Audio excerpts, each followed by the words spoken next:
రమ్మన్నదారా నిన్ను పయనమైపోతున్నావు పాపకారి లోకంలోన పచ్చిలాగా కూలినావు కాటి పిలిసేనారా నిన్ను కదలకుండా పడి ఉన్నావు ప్రాణమైన అమ్మా నాన్నను కాదనెళ్ళిపోతున్నావు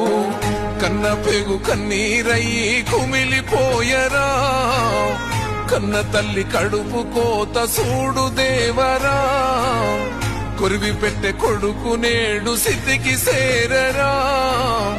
బూడిదైపోతూ ఉంటే ఎట్టా బతుకరా ముల్లోకాలు ఏలే శంకర మూడో కన్ను తెరిసినవా కన్న కొడుకు ప్రాణం తీసి కడుపు కోతనిచ్చినవా ఎన్ని కొండలుండే జంగమా ఎంట తీసుకెళ్ళినవా ఎట్ట ఉందు మయ్యా సామి మమ్ము